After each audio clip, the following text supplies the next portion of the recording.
Consider This, with host Carol Schrader, is supported in part by Better Business Equipment and by Nebraskans for Public Television.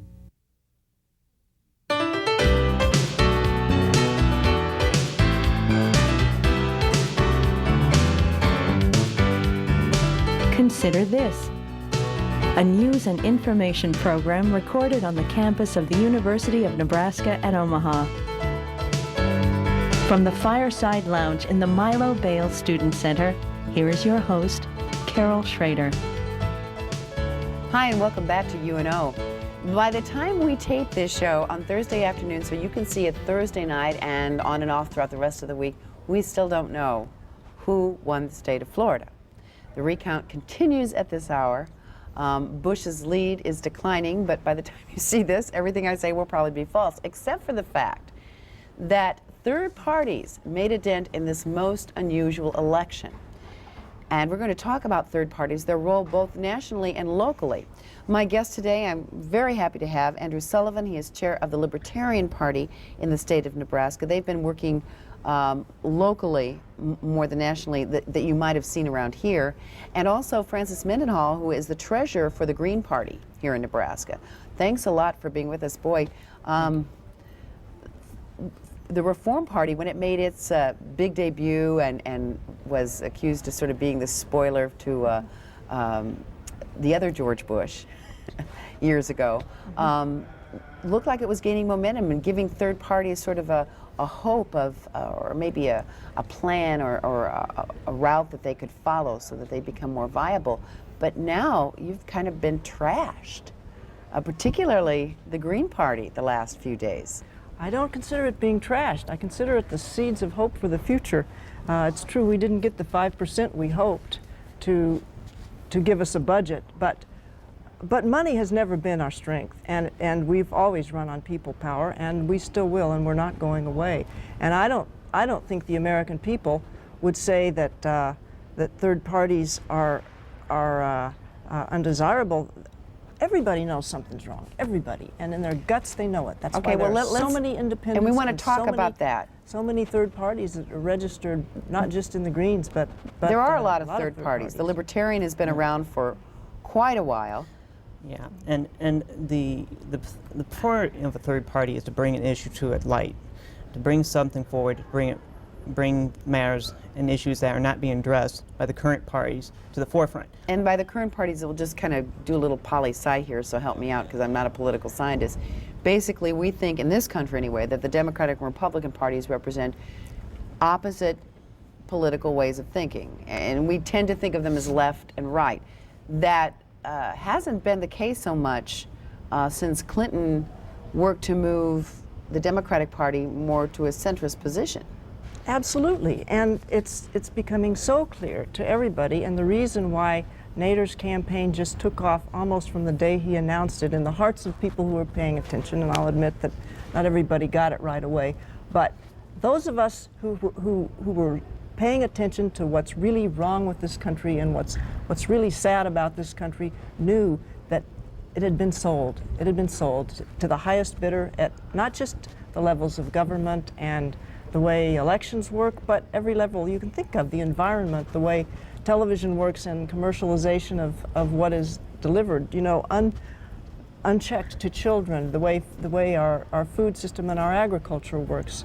And you can almost not think of an area of our lives that hasn't been touched and is not for sale. Well, the interesting thing is that you would both agree that there's something very wrong with the way the political system is heading, whether it's big government or whatever, but you might disagree on what's wrong about it. Well, no, I think that's not the case. I mean, the one reason why Nader did so well is he did some of his homework. I mean, when he first started off, he was a little bit shaky, but by the middle of his campaign, he was hitting on issues that had already been brought up by other political parties and that the Libertarian Party had hit a long time ago. I mean, bringing the troops from home was a Libertarian position for a long time. Jesse Jackson had mentioned that a long time ago.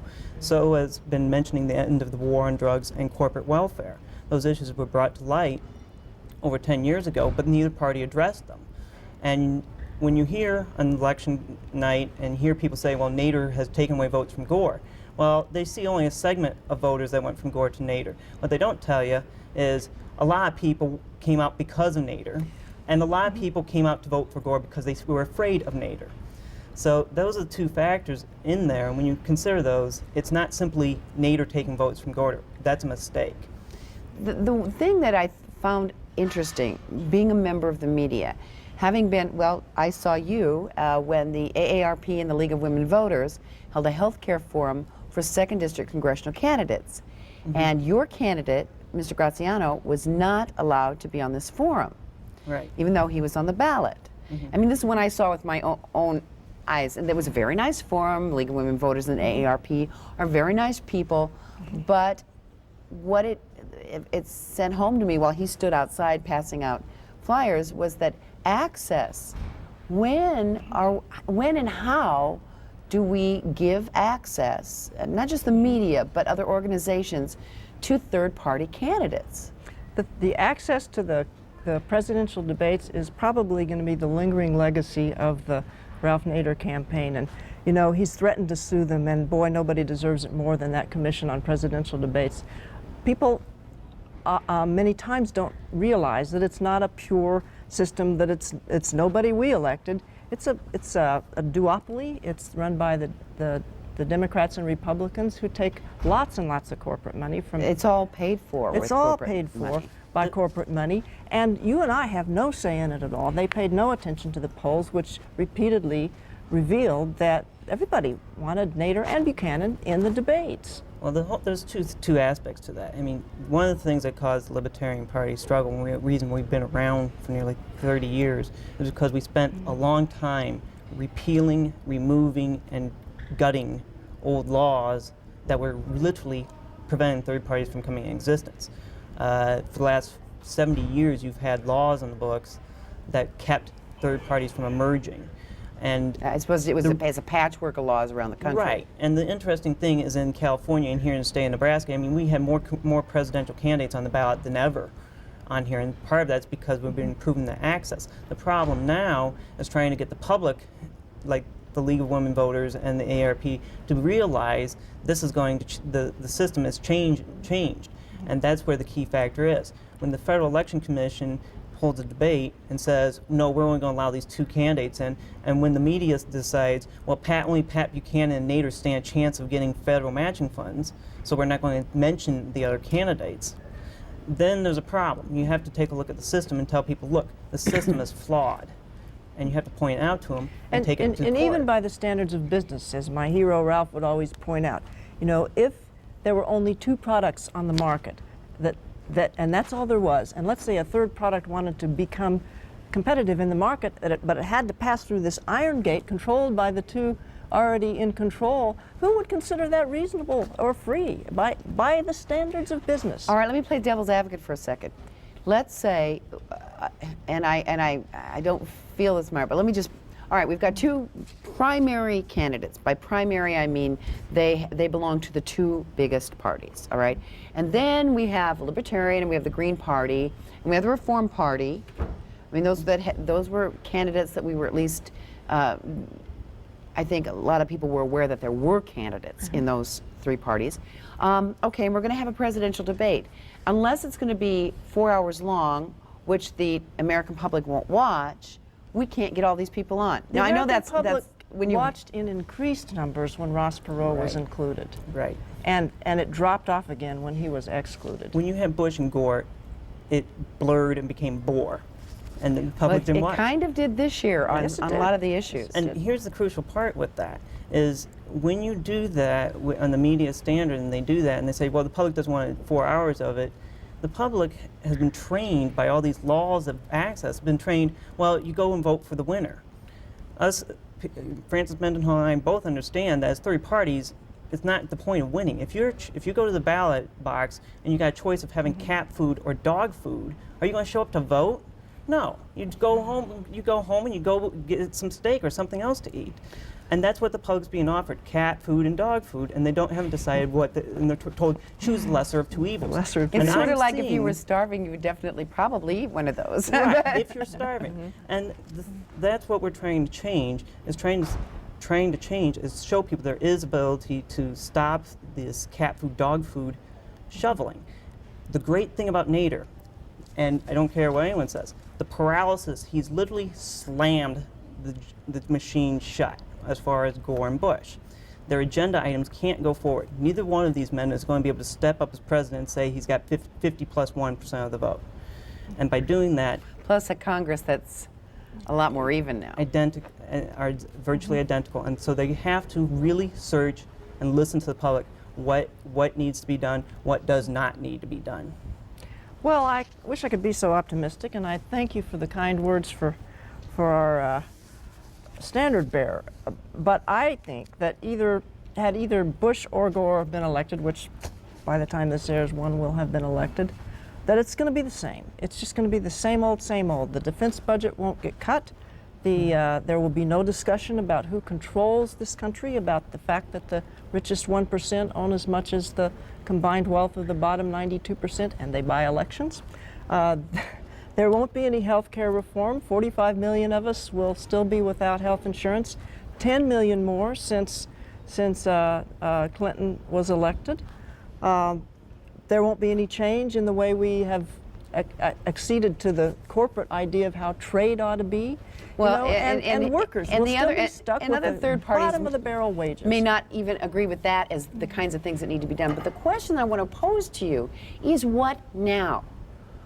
It is now a week, somewhere near a week when people see this after the election, and that means you have 3 years and 51 weeks till at least the next presidential election. Now there are other elections that will take place in 2 years. Let's play some of the things. I mean, some of the things are changing. I mean, just now in California, an initiative was passed to require someone arrested on a drug offense to be sent to treatment first before even considering jail sentence. The big problem on that is they have to address that in California, and it's been passed. One of the big problems we're having right now, as far as parties, is initiatives have taken the game. Here in Nebraska, the DOMA and anti-DOMA factions. Term limits. Particularly though the pro-DOMA forces literally increased the Republican turnout by 5% probably, because you look at the Don Stenberg Ben Nelson race, it was like 45-55. Except that both of them favored DOMA. Yeah, so until Nelson backed down on it, but then at the end. Right, so what's the point here? But see, the thing that happened is someone like the archdiocese, the 3 archdioceses in Nebraska, sent out leaflets to their base voters, and that energized that Republican base that's in there. But that could happen on any issue. No, yeah, I know. And it turned out, and that's why the percentages, as far as Nader, Harry Brown, Graziano, Owenbring, Hickman on the ballot, were lower than if that initiative had not been on there. I mean, if just the natural people that wanted to go vote for president. The initiatives tend to favor the standing parties. There's are exceptions, but the running initiatives tend to favor the standing parties, and that's something else we're going to have to look at. But the initiative process, in particular in Nebraska, is extremely important because the people are considered the other house of the legislature in terms of interpretation and theory. But we have those another issue that's going to be coming up, and that Francis Mendenhall and the Green Party and the Libertarian Party are pointing out. There are some constitutional problems with what people don't. If you ask people what is the Constitution for, you're going to find a lot of blank stares back at you because they don't understand what's going to take place. We were going to have. Well, it's becoming a way to ban things, apparently. But well, yeah. But with the process with Nader and the Florida vote, it's going to go to the Electoral College. Many people don't know where the Electoral College is. Well, they're sure going to find out, I think. For sure. But what has to happen? I look at what has to happen on a national level, whereas Andrew has some valid points about what He's happened been working here in real Nebraska. heavily on the state level. And what has to happen, and is starting to happen, is people's level of expectations has to rise. I got that straight from Nader. I don't want to claim any credit. He's my hero. But I think.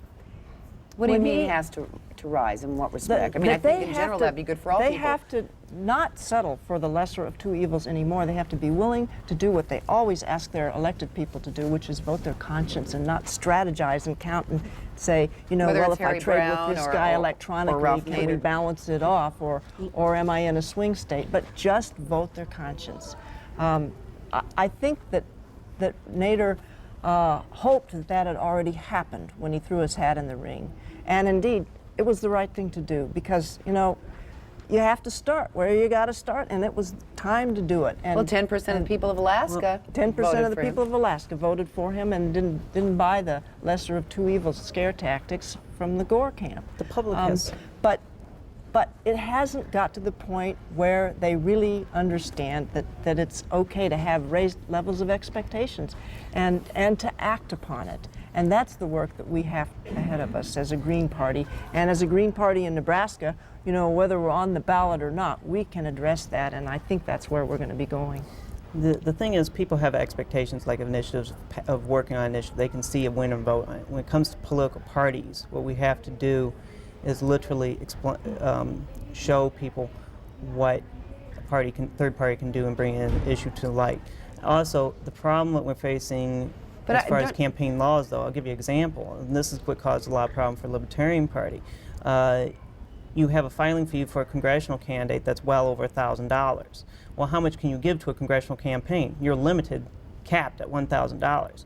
And that cap was put in place nearly 20 years ago.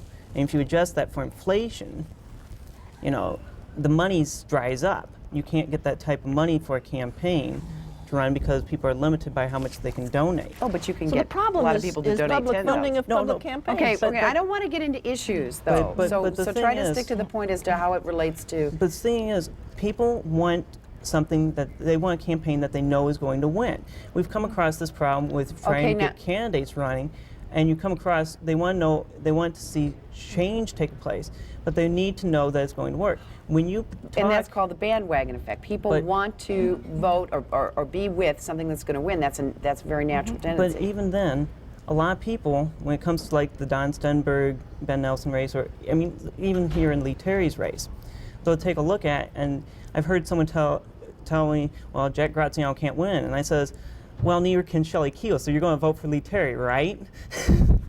And they Okay, got some all really. right, so you bring up, you're both kind of getting around an issue.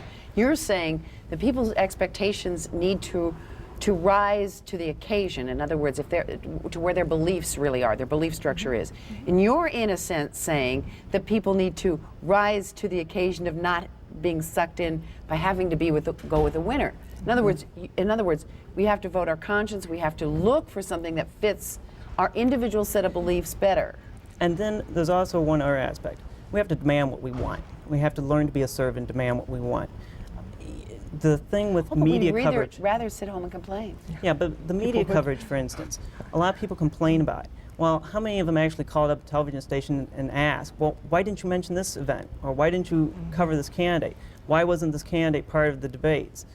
The League of Women Voters, as far as the debate between Shelley Key and for the 2nd Congressional District, a mild amount of pressure would get them to have to relook why they did All right, that. but you can't. All right, that's why I asked, what do you do now? How do we get people to demand what they feel is right, and go to the higher expectations if they feel that the two parties are not appealing to a kind of a higher order or listening to the people? What has to happen, though, between now and 4 years from now in order to gain access so that people can feel that, voting their conscience, that they'll have a candidate to do that? Well, that's I think viable. we got a good start in this Green Party campaign. And, on the one hand, But we thought I was Ross a little Perot bit had saddened. a good start, 8 years ago. I mean, what I'm saying Well, is let me we thought. finish. Okay, but what I'm just telling my own experience. I'm not the smartest person in the well, world. neither am but, I. But but here I only in have Nebraska, 9 more minutes left. We mobilized an astonishing group of people to work on a campaign that I'd never seen out there before. I mean, they were not old-time activists. They were really young. They were college kids, a lot of them with no experience, and I was kind of the grandmother of the group and the one to call them back to reality when they were brainstorming and should have been figuring out exactly how to carry things out. But it was a very hopeful thing, and I look upon it as an investment because they were young. And next time we have a presidential election, they'll be 4 years older, and they'll have some experience both in life and in campaigns under their belts. So I'm hopeful about that. And you got to start where you are. Yeah, it'd been nice if we'd had more of a diverse group, more people of color and more committed environmentalist. But you got to start. But you have to start with somebody, and Perot started with a pretty darn good group of people. But just getting a people isn't going to make something happen in 4 years. Let me give you getting a few people, a few more people. But it depends on their level of commitment, and that you can't beat. This crowd of young people. I never saw a group of activists like them before, and I've been working with activists for a long time.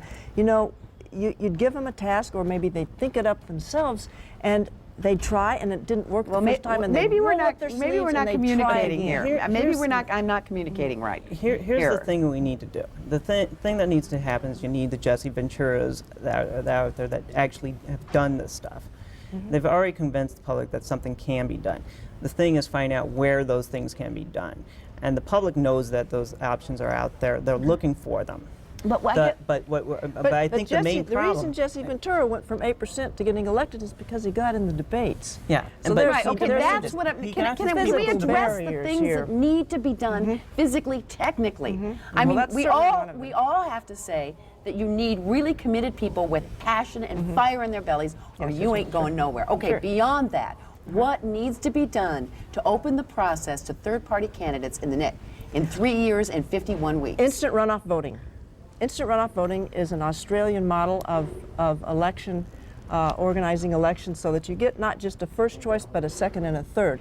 And it counts the second choice votes for the candidates who don't make the first cut. Right. So that you don't have to have this moral dilemma of, if I vote for Nader, is it really a vote for Bush? Because if your second choice vote gets counted after the cut is made.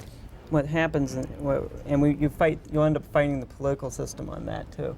Of course. Okay, what are some things? We need to brainstorm here because we really are running out of time. Real Campaign, there's a place you can go, realcampaignreform.org. There's actually a lawsuit going against the Federal Election Commissions because of the amount of restriction on contributions, on the amount of access on issues, and those are going to be coming up. But the other thing the public needs to do is they need to, and we do this constantly, when your candidate's cut out and your issue's cut out or an issue is not debated properly, make a point of demanding hearing the other candidates. Make a point of saying this coverage was biased, they didn't mention any of their candidates running. If you do that, you'll see things change. We got Graziano but we're not going to have a debate happening for 2 more years on the congressional and Senate side. Okay, we're not going to have any major debates. Are you going to wait to the last minute? I mean, what's got to happen? Well, Ralph Nader's going to sue the Commission on Presidential Debates, and I can't wait.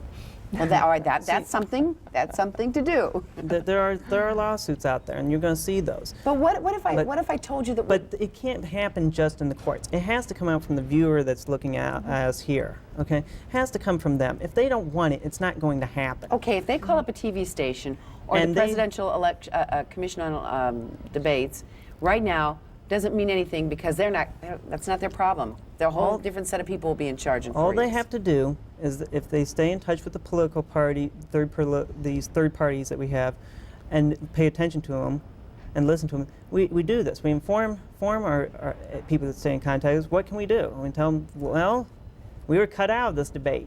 Here's what to write to. Here's who you call. So you make that point, and then the press realizes that there's demand, that there's people who want to see this. Okay, and then I think Nader's situation is going to keep the fire alive on this one throughout the thing. Now, are the Libertarians going to at least stay real visible after the elections, and the Reform Party? Do you think? I mean, because they're all going to have to sort of stay in the. We're in the thick of it. We're in the thick of it. I mean, the realcampaignreform.org, which the Libertarian Party is part of, and they're bringing that lawsuit forward, and it's going to be going through there. And we are looking at doing the same thing on several local issues, not here necessarily in Nebraska, but throughout the country, where we can get better access. And we've already started to hone in on making the media aware that we're there. And that's the key part, is making the public aware that we're there and making the media aware. You know, the media has taken a beating this week, and probably in some respects well-deserved, for calling races that too soon to to call an entire nation that were too soon to call. They probably deserve some criticism for access to candidates. Are you going to be working with the media locally, nationally? That may be the Green Party's best option at this point, because we didn't get the 5% to maintain our ballot access, and just continuing to raise public awareness of issues and structural problems that you brought up just a few minutes ago, or it may be our best shot. We learned a few things about getting on public access TV and talking to journalists and sending out press releases. And you had a pretty dynamic candidate who's had at least the media has been a media darling on and off throughout the years, so at least he has credibility with the media. Yeah. You have a pretty credible candidate. We had our issue that's been problematic with third parties is you get a celebrity status type candidate in there. They'll run one time around or two times around, and then they pull out, and then the entire structure collapses behind them. That's what happened to the Reform Party.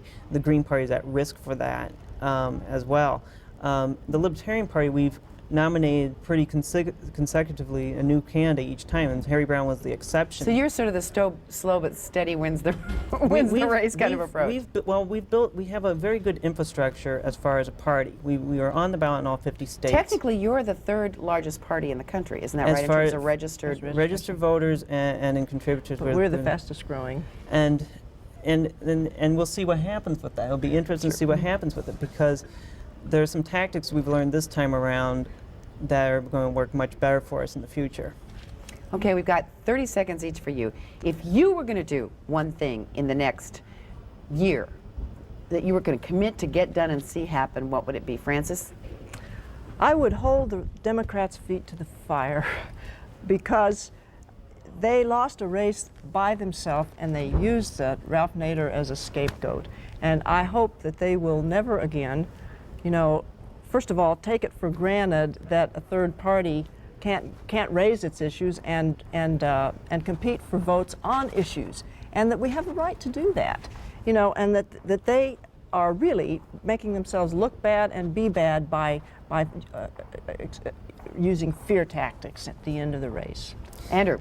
Douglas County Libertarians, you're still on the ballot, and for the rest of the state, we're going to be petitioning right back on. We're here to stay. We're not going anywhere. Definitely here to stay on the Douglas County ballot for the next election. Yeah, we will be on Nebraska for the next election. We will have congressional candidates running. We will be pushing candidates again. You can trust me on that. We're going to do it. Well, listen, you can check out these parties. Hopefully they'll stay before the public. If you need any help getting in contact with these people, please call KYNE-TV. They'll put you in touch with me. I'll put you in touch with them. Thank you, Andrew. Thank you, Francis. And thank you for joining us on Consider This.